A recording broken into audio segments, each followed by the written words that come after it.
Bull and is G. Bush going to apologize to Evan Mobley? And before I give you guys the chance, Steve, cut their mics. Let's play the clip.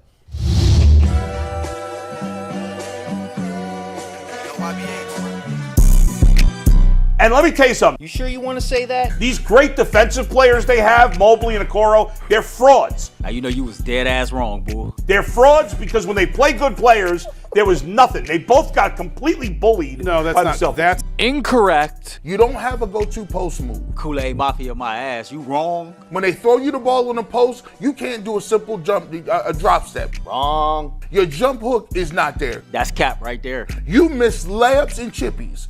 Like, you good defensively, I'll give you that. But no unicorn is a one-trick pony, a defensive player that's a rotational guy that can help block shots. That's good, but not great. Who gave you guys microphones? I fell off the Evan Mobley hype train 10 games into this season. Jay, you were on ESPN. Do better. We were told he went to the lab with the pen and the pad and was going to come with all these low post moves and he was going to recreate. And we were going to see a different Evan Mobley. I want that so badly.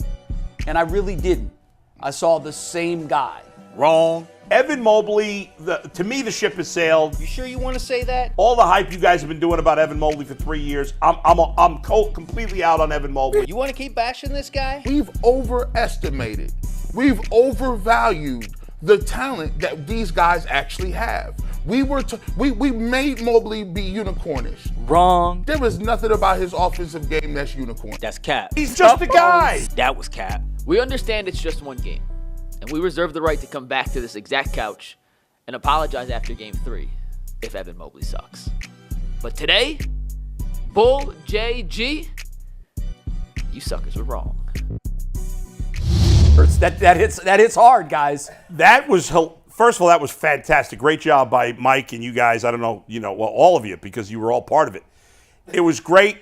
It was hilarious. But the best part is, all the things they said we were wrong about have not been proven that we're wrong. No. One game doesn't prove anything. It's like this is what it equates to.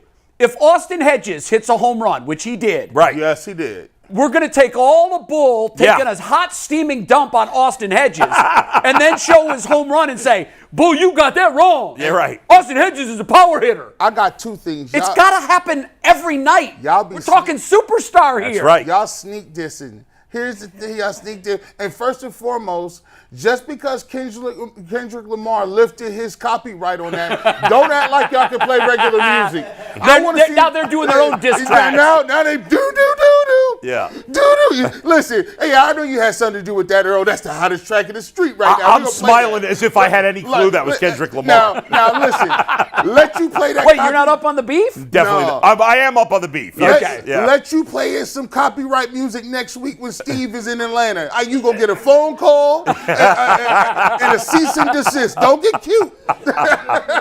So, honestly, I'll let you guys go first because it was based on you guys and your comments yesterday, which were specifically pointed and were very sharp. Yeah. And then I'll follow because mine goes back to January 10th when I said. What I would say is, last night Evan Mobley was fantastic. I give him full credit for that. And you look silly killing him the day before and he plays well. I still stand by did I go overboard on the defensive end, Mike? Yes, which I admitted yesterday. But I did not, in my opinion, I did not go overboard on my criticisms of him offensively. Now, I said I'm done with him and I don't think he's ever going to become a great defensive player. If he does, I'll happily do an apology tour for it. You don't think he's a great defensive player now? It's not that no. I said I thought he was overrated defensively in big moments because I felt like in game 1 he got worked and Okoro got worked. Yeah. And Mike was apoplectic about it. And I admitted yesterday, Mike, that listen, I'm a fan just like anybody else. Yeah. I usually I shouldn't say I keep a calm demeanor, I don't.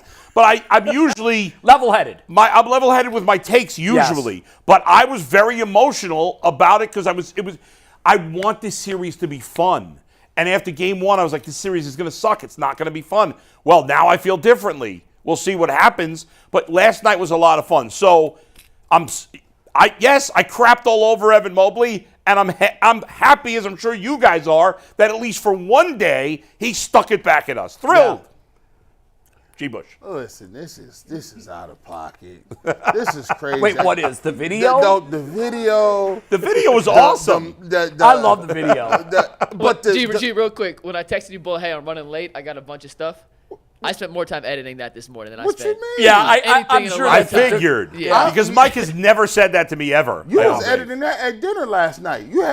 Which you slept through. Yeah. Hey, listen. We'll address G. Bush sleeping through dinner last night Hey, later. man. But Mobley, what do you got to say, G? Tough day for your boy. Let's get to this Mobley, right? So Mobley, what it was his stat line? Can we take tag board full so we can just see something? 21, 10, 8. All right, so he had 20. 5. Okay, I like that.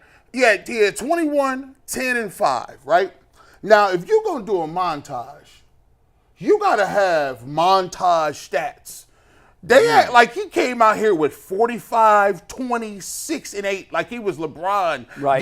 Game 1, 51 triple-double. Gee, that's because the bar for him has Is gotten that low? lower. Yeah. I'm like, dang, 21. Let me just refresh your memory because we talk about unicorns. Now I like what he did. Preface this. Don't get in the comment section saying G. Bush hating. He did a good job last night. I love it. I want to see what happened in Game 3. We'll talk about that. But let's keep it real. We talk about unicorns. This deserves montages. You know the guy Paolo Banchero that we eliminated, right? Yeah. Let's talk about what his last game was. 38 points, 16 rebounds, 2 assists, and a block. Oh, that was just one game. He came back another game, 27, 8, and 4. The another game, 39, 8, and 4. The first game, 31, 14, and 5. He got 21 and 10. He got Chris Webber now. Yeah, let's not do backflips. Let's not just do gymnastics. I just saw somebody get 39 and 16. By the way, that should be his line every night. Right. That's what he's supposed to do. He's a unicorn. As a unicorn. That's right. Now, even though we're all on the same page in terms of Mobley, I will respectfully disagree with my colleagues. I thought it was worthy of a montage. I thoroughly enjoyed the montage. And the reason was not just the stats, but for the first time ever in the playoffs, I watched Evan Mobley play and said, that's a man. He played like a man last night. But I'll tell you what, on that, I'm okay with it. on that point, Yeah. how did he play Tuesday? He was hideous. Hideous? He was not good Tuesday. Okay, let me. His final stats are misleading because he Yeah, had 10 points. Sure they in the were, but Yeah. call up his stats from Game 2. He had 17 points, 13 rebounds. No, Yes. his from Game 2. Oh, 21, 10, and 5. Steve Tate. Yeah, can we look at that while I read his hideous stat line from Yes. Game 1? 17 points, 13 rebounds, 3 assists, 8 of 12 shooting. I mean, I think what we got caught up in was his first half last night and the three-pointer that he hit last night. Yeah. I think when guys have their manhoods challenged, he does not watch the UCSS program. Oh, he does. I'm sure he didn't watch it. Maybe but his brother, maybe his brother who never plays watched it. that's possible. Yeah. And he told him what you guys said. That's right. But I think the log on his motivational fire was provided by Windy. Brian Windhorst is by nature a really nice guy. Yeah, he rarely takes And he's shots. very even. I'm glad Yeah. you know that. Yeah.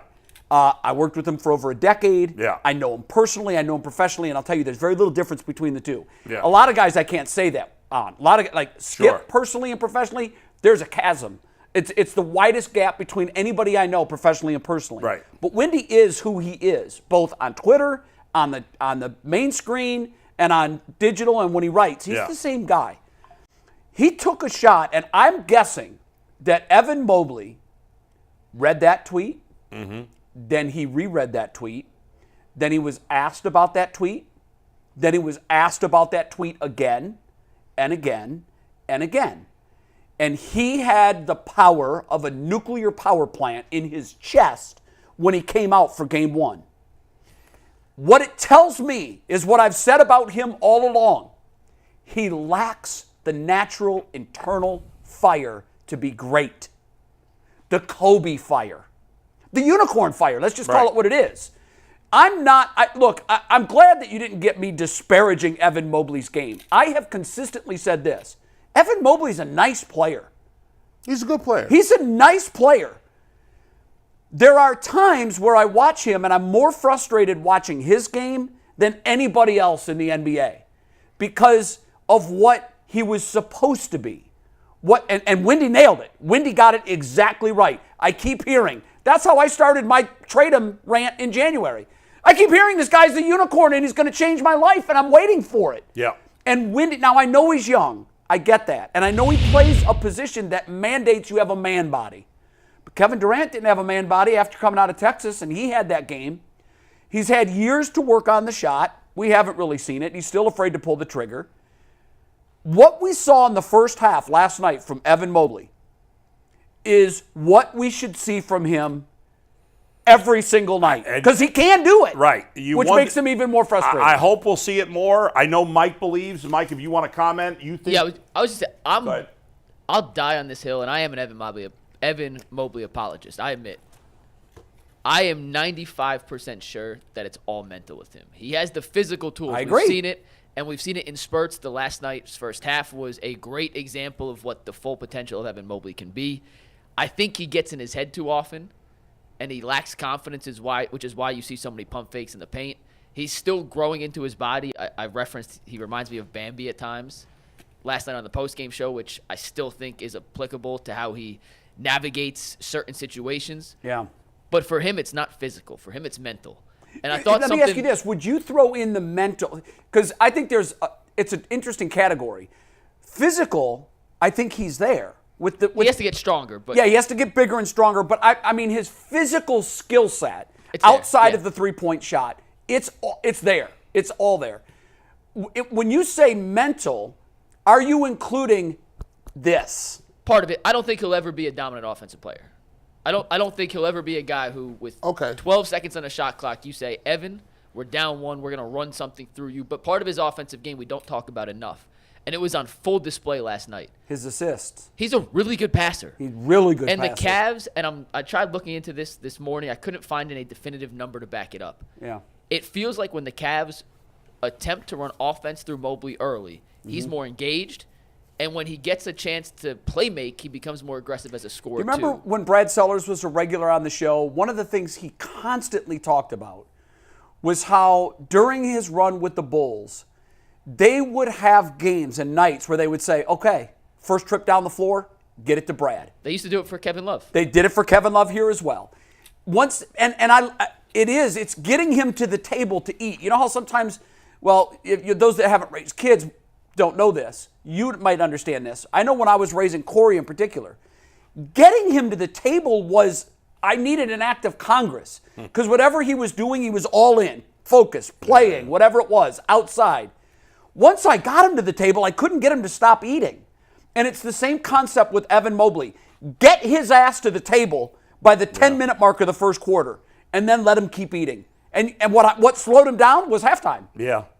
Yeah, and I think I hope that this will lead to him continuing to play this way. I still think we'll see inconsistency in his game, but maybe this is the first step to, whether it happens this year or maybe next year, to him being more consistent offensively. And we've talked now for almost 15 minutes about, obviously Mobley's still got a lot to prove. We haven't talked much about the fact that they won this game. Yeah. No, I mean, which we should transition to. And one more thing. It's amazing that they won this game. And we'll get to all. We're going to spend an hour on the Cavs. And by the way, to your point on the question, Darius. we asked a question when Mobley hit a three-pointer late in the season to win a game. Yeah. We asked the same question. Oh, is this it? Is this the new Evan Mobley? And it's funny because in game one, he scored 7 points through three quarters, had 10 in the fourth. And I put out a video of his 5 fourth-quarter buckets saying, hey, if the Cavs want any chance, this is the kind of Evan Mobley aggression they need. And all the responses were, well, it was garbage time. Which it was. Boston. And that's so valid. Very valid.